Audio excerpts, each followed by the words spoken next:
Pernahkah kita memandangi uang Rp10.000 dan bertanya, siapa wajah yang diam di sana? Mengapa ia diabadikan, dan kisah apa yang tersembunyi di balik tatapannya?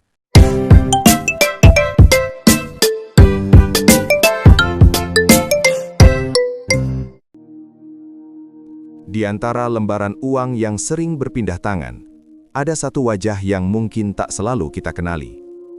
Pada uang Rp10.000 emisi 2016, terpatri sosok seorang putra Papua, tenang, berwibawa, dan penuh keyakinan. Namanya adalah Frans Kaisiepo.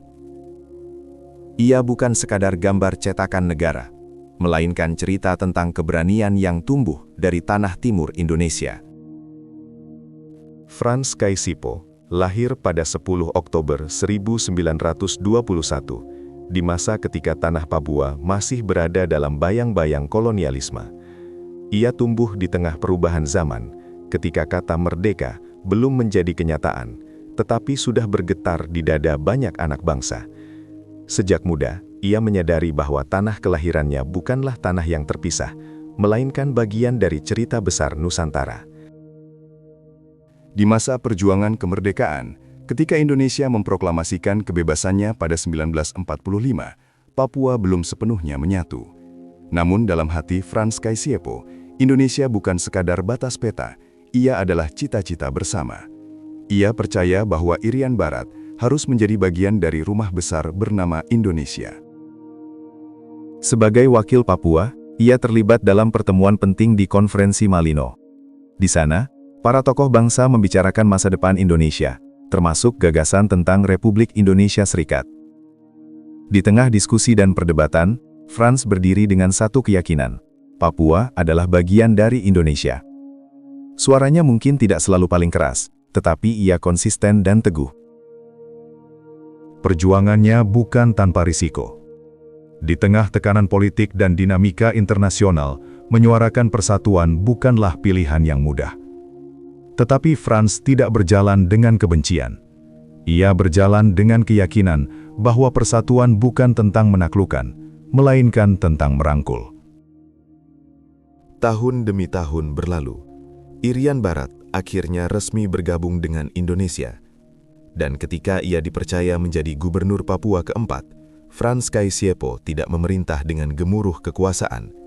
Ia memimpin dengan ketenangan, sebagai jembatan antara pusat dan timur, antara harapan dan kenyataan. Pada 10 April 1979, ia berpulang. Namun, kepergiannya bukan akhir dari kisah. 14 tahun kemudian, tepatnya pada 1993, negara menetapkannya sebagai pahlawan nasional Indonesia, sebuah penghormatan atas dedikasi seumur hidupnya untuk persatuan. Penghormatan itu tidak hanya tertulis dalam arsip negara. Namanya kini abadi dalam setiap lembar uang Rp10.000 yang kita genggam. Setiap transaksi kecil yang kita lakukan, sesungguhnya membawa potongan sejarah yang besar.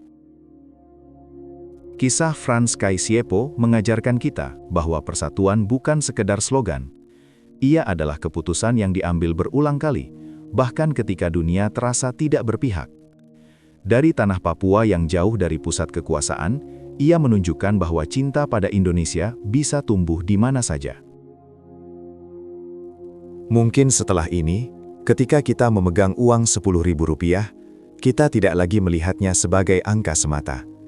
Kita melihatnya sebagai pengingat bahwa ada jiwa yang pernah berjuang agar Timur dan Barat berdiri dalam satu nama, Indonesia. Dan mungkin dalam diam, kita akan bertanya pada diri sendiri, sudahkah kita menjaga persatuan itu hari ini?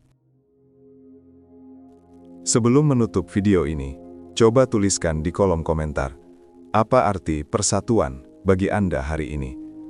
Apakah ia masih terasa sebagai cita-cita bersama, atau hanya kata yang sering kita ucapkan tanpa kita jaga? Mari kita berbagi pandangan, bukan untuk berdebat, tetapi untuk saling menguatkan, bahwa Indonesia berdiri karena banyak hati yang memilih untuk tetap bersama.